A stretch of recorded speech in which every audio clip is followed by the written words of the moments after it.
Alas 4:50 mga kapatid. Okay. 4:50 ng umaga. Sa 20 tayo ng buwan ng Mayo. Ayan. Oh. Magandang umaga. Yan yung silangan mga kapatid. Oh. Wow. Okay. Tutuwa na naman ng mga kanito. Kagaya nating farmers. Ha?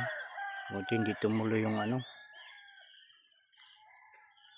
Umulan lang ng konti nung isang araw.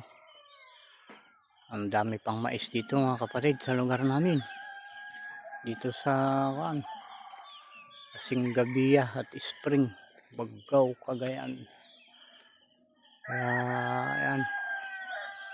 Sana makisama muna yung panahon sa hanggang matapos yung pag-aani ng lahat para ay mabawas-bawasan kahit papaano yung problema nating mga